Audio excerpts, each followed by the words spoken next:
میرے سننے والوں کو میرا سلام۔ اسماء الحسنی میں آج ہم جس اسم پر روشنی ڈالیں گے وہ ہے الحکیم۔ الحکیم علم کے ذریعے ہر شے کی حقیقت کو پا لینے والا حکیم کہلاتا ہے، جس کے بعد اس کا ہر ارادہ، فیصلہ، عمل اور اعلان سب کچھ حکمت ہے۔ حکمت کے معنی بصیرت، قوت فیصلہ، دانائی، عقل مندی اور معاملہ فہمی کے بھی ہیں۔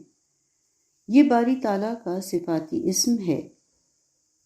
اس کے معنی ہر شے پر محیط ہو جاتے ہیں اور اس کی حکمت ادنیٰ و اعلیٰ ہر چیز میں عیاں ہوتی نظر آتی ہے۔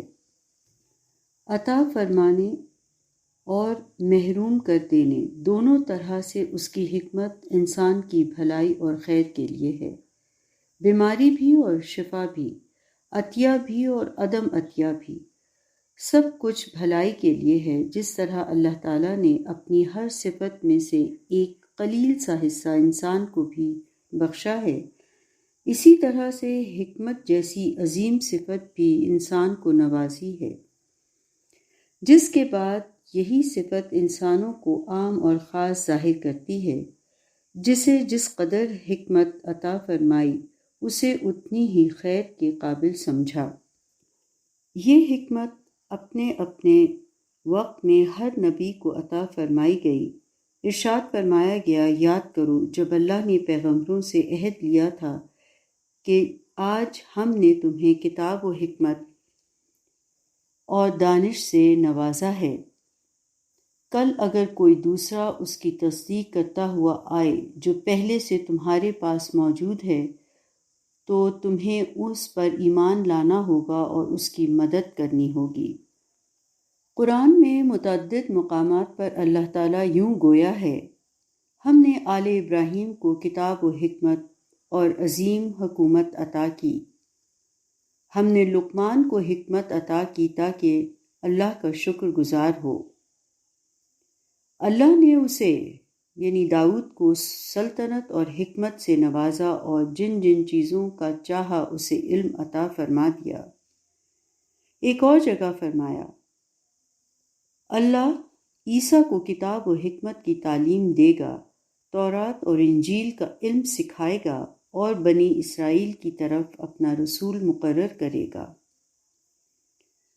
وہی ہے جس نے امیوں کے اندر انہی میں سے ایک رسول اٹھایا جو انہیں اس کی آیات سناتا ہے، ان کی زندگی سنوارتا ہے اور انہیں کتاب و حکمت کی تعلیم دیتا ہے، حالانکہ اس سے پہلے وہ کھلی ہوئی گمراہی میں پڑے ہوئے تھے۔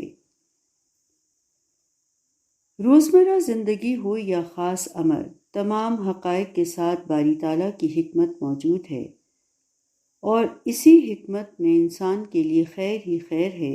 اللہ نے جسے حکمت عطا کر دی اسے سب کچھ دے دیا۔ ایک اور جگہ اللہ تعالیٰ یوں ارشاد فرماتا ہے، اور جو شخص حکمت اور سمجھ دیا جائے وہ بہت ساری بھلائی دیا گیا ہے۔ گویا کہ انسان کے لیے سب سے بڑی صفت یہی ہے کہ اسے حکمت عطا فرما دی گئی، جس کے بعد اس کی سوچ، اس کا کلام اور معاملہ فہمی میں سب سے افضل انداز پایا جاتا ہے۔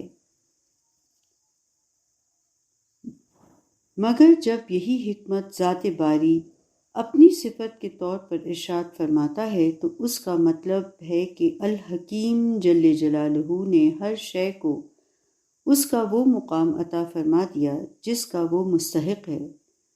ذرہ ذرہ سے لے کر انسان تک اپنے مقام پر قائم ہے۔ زمین اور آسمان کے درمیان جو کچھ ہے اسی کی حکمت سے قائم ہے، اور جب تک اس کا حکم ہے موجود رہے گا۔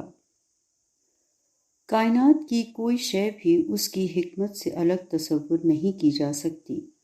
اگر حکمت کے ساتھ ہر شے کی تخلیق نہ فرمائی جاتی تو کائنات کا معاملہ اس قدر بیلنس نہ ہوتا۔ اس کی حکمت کے بنا نہ تنظیم ممکن ہے، نہ شائستگی اور نہ ترتیب۔ ابتدا سے انتہا تک حکمت ہی حکمت ہے۔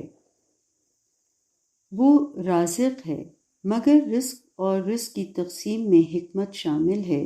وہی جانتا ہے کہ کسے کب کتنا رزق دینا ہے۔ وہی ہے جو بارہا کم رزق عطا فرما کر بھی سیر کر دیتا ہے اور کبھی کبھی بے حساب رزق دے کر بھی بھوک کی اذیت سے گزار دیتا ہے۔ الحکیم جل جلالہ کی حکمت افضل ترین علوم کی معرفت حاصل کرنا ہی نہیں بلکہ اس کی تخلیق فرما دینا بھی ہے۔ وہ ذات، وہ ہستی جس نے کسی شے کو کہیں سے حاصل نہیں کیا بلکہ ہر شے کو حسن تدبیر سے تخلیق فرمایا اور ہر شے کو اس مقام پر رکھ دیا جو اس کا ہے۔ کوئی شے اس کے علم سے باہر نہیں، وہ ہر شے سے واقف ہے اور جس قابل سمجھتا ہے اسے وہی کچھ عطا فرما دیتا ہے۔